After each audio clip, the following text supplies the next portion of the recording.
Break Fix's History of Motorsports Series is brought to you in part by the International Motor Racing Research Center, as well as the Society of Automotive Historians, the Watkins Glen Area Chamber of Commerce, and the Argetsinger family. What can a small sculpture tell us about the big questions of automotive heritage? In her award-winning exhibition, Rolling Twenties, Roaring Art, French Automotive Mascots at the REVS Institute, Lauren Goodman reveals how these elegant ornaments, once perched proudly on the hoods of cars, embody the tensions and triumphs of preservation, design, and cultural memory. They may be small in size, but they carry enormous meaning, sparking debates about how we honor and interpret the past. Lauren Goodman, Associate Curator of Exhibitions at the REVS Institute in Naples, Florida, joins us to share her insights. Passionate about the history of women in motorsport, today she invites us to consider whether these mascots, these miniature works of art, might point us towards new directions in understanding automotive heritage. Stay tuned as we explore how the smallest details can spark the biggest conversations. Thank you. Thank you for that wonderful introduction. I feel very important right now. Thank you very much. If we haven't met, my name's Lauren Goodman, and I am here in my capacity as the Associate Curator of Exhibitions at REVS Institute. Representing REVS, I'm very excited because last time I was presenting here in 2022, I was working a different job and just volunteering at REVS on the weekend. So I was only here in my capacity as a huge nerd instead of as an official representative of REVS Institute. So I'm going to give you about a 20-minute presentation about interesting findings I had while working on an exhibition. I wanted to talk to you about French mascots. Mascots are the fancy way of saying hood ornament, much the way concours is the fancy way of saying car show. Specifically, French mascots of the interwar period between World Wars I and II. REVS Institute is fortunate to enjoy the friendship of Mr. John N. Zoller, and he is one of the foremost collectors of mascots of all types in the world. You may have seen some of his collections if you've ever been to the Auburn Court-Duesenberg Museum, where he has a lot of beautiful American examples on display. In the past, he's also lent us his lovely glass mascots, so not just Lalique, but Sabino and Retta Shea, just beautiful examples. And Mr. Zoller also self-publishes catalogs of his collections, which is just a real boon to having documentation. So in 2024, with Mr. Zoller's collaboration, our team at REVS decided to refresh some of our display cases with some of his beautiful mascots. And what began as a fairly simple display became instead my own looking glass. And I, as Alice, dug into the wonderland of French mascots from the interwar period. I'd like you to come on that journey with me. I am happy to say that the resulting exhibition is beautiful and even a little bit educational. In fact, you could see here we were able to put all the information on a website, QR codes in the display cases. So if anyone was interested, they could drill down and discover more about each specific piece, see a video about it, pretty proud of that, and even some other materials that illuminate some of the things going on design-wise, culture-wise, economy-wise at the time in France that would have influenced the design of these mascots. Pretty cool. So if you have ever put together an exhibition, you understand that the final installation is only the tip of the iceberg. The bulk of the labor is spent in suffering, or it's also pronounced research. I thought after I did all that work, maybe I should find a way to compile and share my research so future generations can pull from it for their own uses. So I wrote a lit review. It's very fancy and very long, and my mom is very proud of me. Hi, Mom. So more importantly, when I was writing about what I found about mascots, I began to realize what was missing. So that paper, yeah, it's about automotive mascots, but it's also a paper about where automotive heritage is losing time in the corners compared to other heritage organizations and disciplines. Now let me say now up front, I'm not assigning any blame, there's no malfeasance here. We're all passionate about these automobiles and their associated automobilia. I simply used mascot collecting as a lens through which to view the automotive heritage ecosystem. So the paper helped me understand and elucidate my own work and my own mission at the museum. So I'll spend a little time sharing some of the points from the paper. I'm not going to go over the whole thing, but I just want to spark some more conversations about our future and the future of these objects that we love. First, some clarifications. Since the exhibition focused mostly on accessory mascots, they form the bulk of this discussion. But some of these findings apply to mark-specific designs for high-end manufacturers like Automobile Farman, for example. And although mascots were produced in a range of prices and quality, I was focusing really on the ones that I was displaying, which are the upmarket pieces. They were typically cast in bronze using the very complicated lost wax process, and then coated with silver and even occasionally gold. They were prized by collectors even then, meaning that many pieces enjoyed a protected life on a desk or a shelf instead of on the radiator cap of a car. And there are, of course, mascot examples that predate 1914. But the golden age for accessory mascots, aftermarket mascots, really began in France after World War I and peaked during the 1920s and early 30s, eventually streamlining. And underhood radiators made the mascot an old-fashioned accessory. So by 1938, the Paris Salon had practically no mascots on display on the automobiles on the show floor. So where does one begin researching these objects, especially in the English language? I identified 3 major works published in the late 70s that became the source for most of the later literature in English. And you're probably going to recognize some of these names. We are indebted to these authors, and the literature in the 80s and 90s relies heavily on these works. To paraphrase Don Capps, the difference between fiction and history is footnotes. So in these 3 books, for example, you're lucky to find a list of sources at the end, let alone an endnote. But the absence of those things actually makes sense when you consider the following. These authors were creating the literature. No one had bothered to write about it before. It was either tacit knowledge, it was trade know-how. So those who were writing about it, especially if they wanted photos, often had to negotiate access to privately held collections. These authors had an audience in mind, and that audience was enthusiasts and collectors. These were the people driving the demand for information. They weren't necessarily demanding an academic bibliography. The next major author emerges in the mid-90s. Michel Legrand is so important, you can really divide the literature into a pre-Legrand era and a post-Legrand era. Although some of his work is only available in French, the captions are really short, easy to read and translate, which is why he's still a major source for those writing in English today. Legrand first began by reproducing period catalogs, period sales catalogs. Then he began photographing mascots and ephemera from private collections. Authors in the present day are still largely enthusiasts and collectors who draw heavily on Legrand and the 3 major works from the late 70s. Now, the magic of the internet allowed me to search contemporary French periodicals for more information about the mascots that I had on display and those who designed them. In my paper, I make some really nitpicky points about provenance, contrasting primary sources with the later English literature. As I scoured the primary sources, I wondered, why hasn't this scholarship been done before? And there are a few major reasons for that. One is the participation of collectors. These are key collaborators, but they may feel they risk devaluing an investment piece if new research casts a shadow on what was said in the auction catalog. There is risk as well in sending their collections out for public display or research. It's reasonable that a private collector would want to avoid risk. The acquisition and maintenance of mascots, like any other collection, represents an investment of creativity, time, money, and the collection itself contributes to the collector's own happiness. The most obvious solution, I think, would be for collectors to plan what happens with their collections after their lifetimes, while continuing to enjoy them in the present. By collaborating today on a plan with a public institution, such as a museum or an archive, the collector can be assured that these mascots will be held in trust for future generations. These institutions have a duty of care for their collections, but they don't assume financial risk or reward based on authentication and research. That is because collection items do not appear on the balance sheet as an asset if you are a museum. I think the next typical barrier is an echo chamber.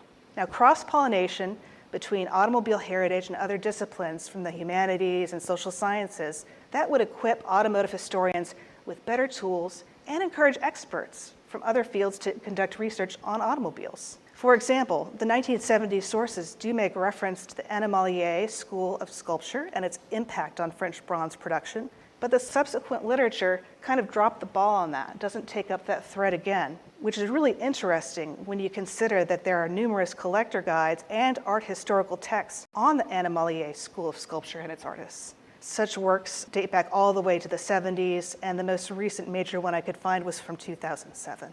And finally, I think it's also the novelty of our field. The phrase automobile heritage is itself fairly new.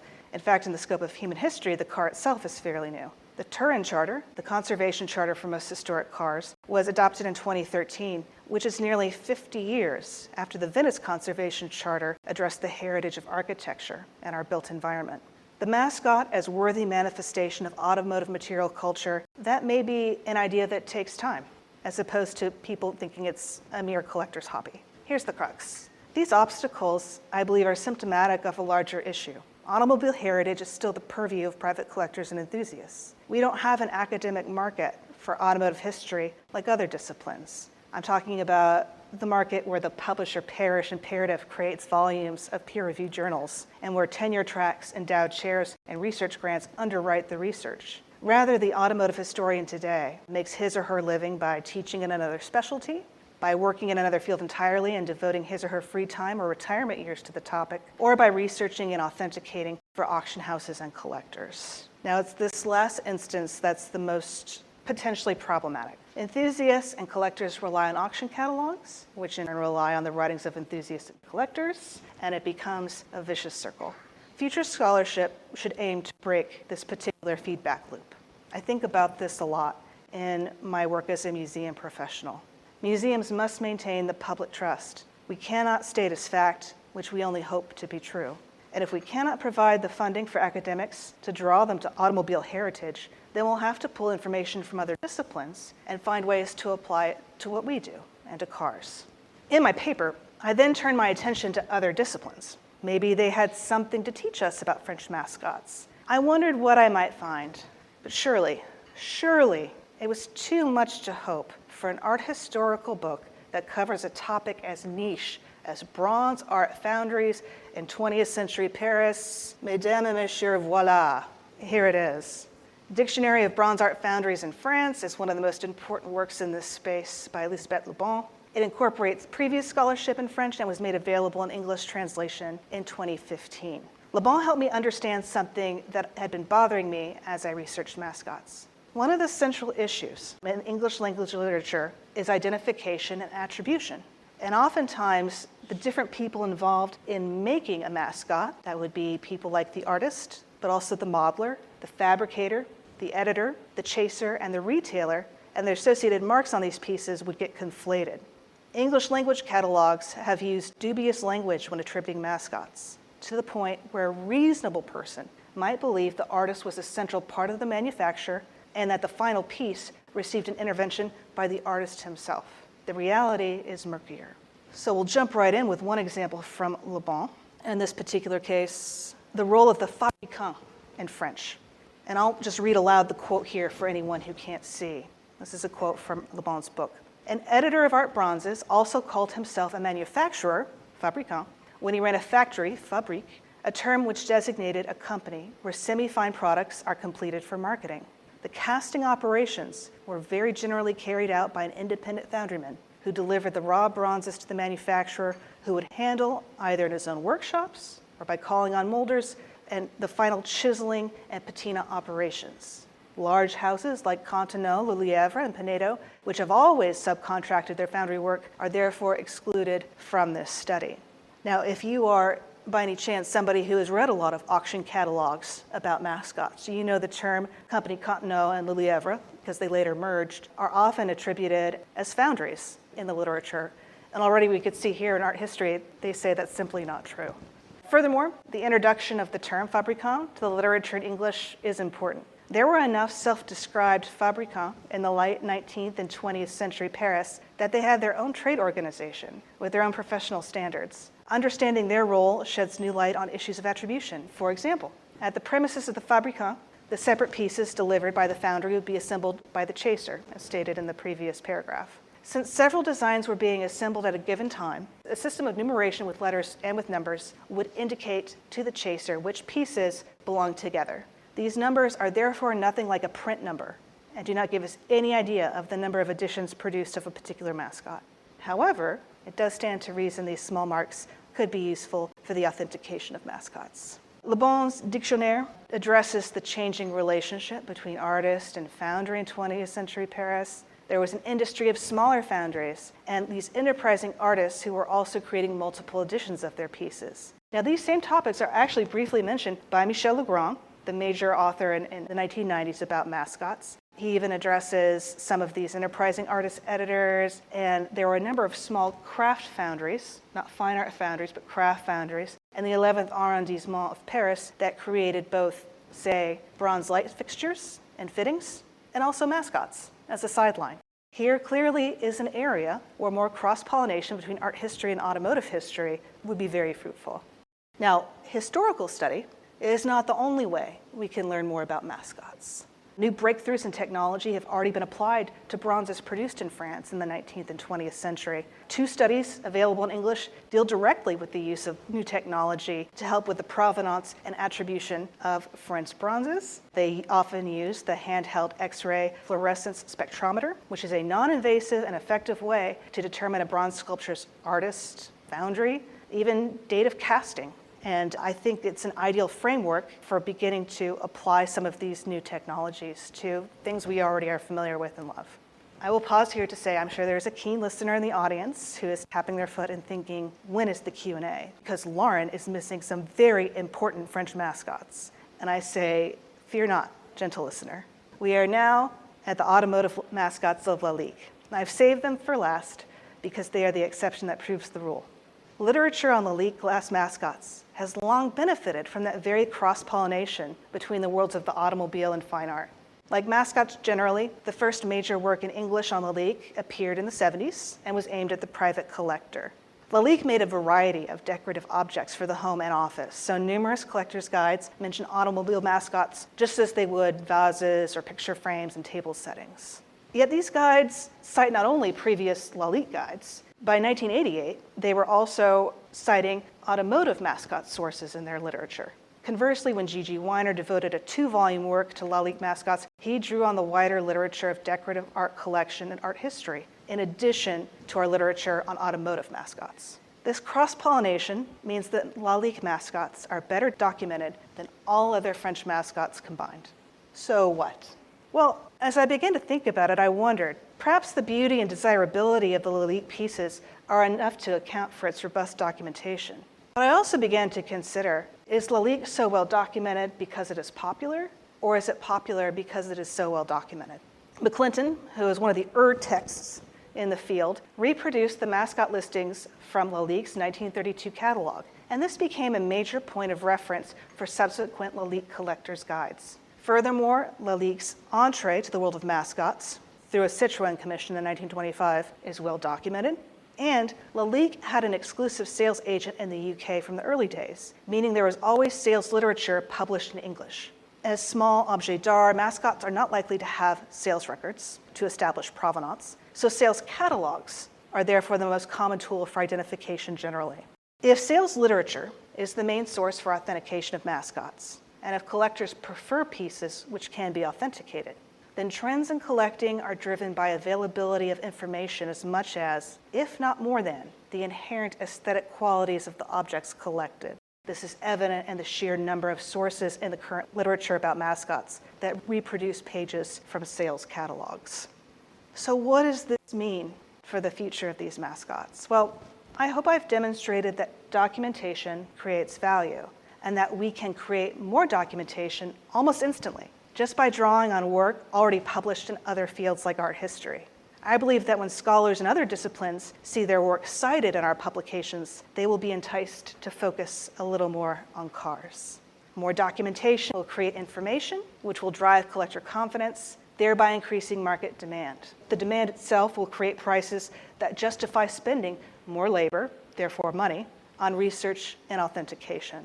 Herein is the one caveat I'll say.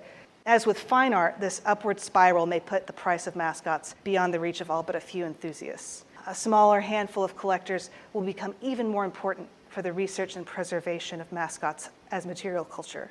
As the collections become larger and collectors become older, it seems likely that just as with fine art, our public institutions become the necessary destination of these pieces. Anticipating this, collectors and institutions should begin collaborating now in the present about what will happen to these beautiful mascots in the future.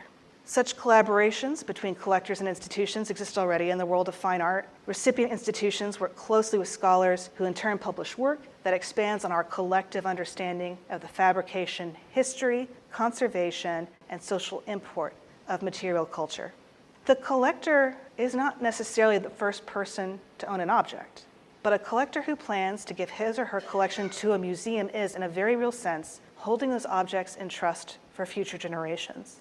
The current collector of significant automobiles and automobilia is now faced with the same dilemma that has long weighed on the collectors of Titian, Picasso, and Calder. Are these works, purchased for my own pleasure, a financial investment for myself and my descendants, or are they important material culture of which I have been merely the steward? And if so, who should be the next steward? Thanks very much.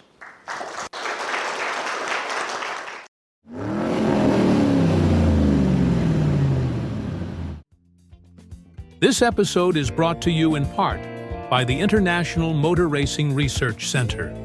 Its charter is to collect, share, and preserve the history of motorsports, spanning continents, eras, and race series.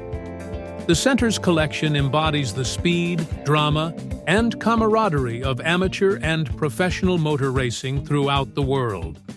The center welcomes serious researchers and casual fans alike to share stories of race drivers, race series, and race cars captured on their shelves and walls and brought to life through a regular calendar of public lectures and special events. To learn more about the center, visit www.racingarchives.org. This episode is also brought to you by the Society of Automotive Historians. They encourage research into any aspect of automotive history.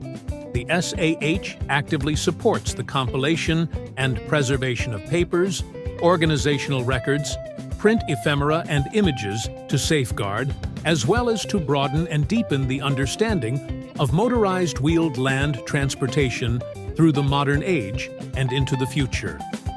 For more information about the SAH, visit www.autohistory.org. We hope you enjoyed another awesome episode of Break Fix Podcast, brought to you by Grand Touring Motorsports. If you'd like to be a guest on the show or get involved, be sure to follow us on all social media platforms at Grand Touring Motorsports. And if you'd like to learn more about the content of this episode, be sure to check out the follow-on article at gtmotorsports.org. We remain a commercial-free and no annual fees organization through our sponsors, but also through the generous support of our fans, families, and friends through Patreon.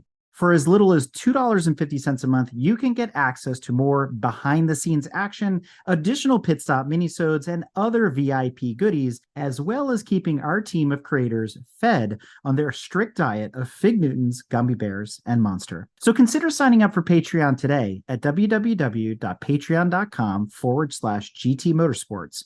And remember, without you, none of this would be possible.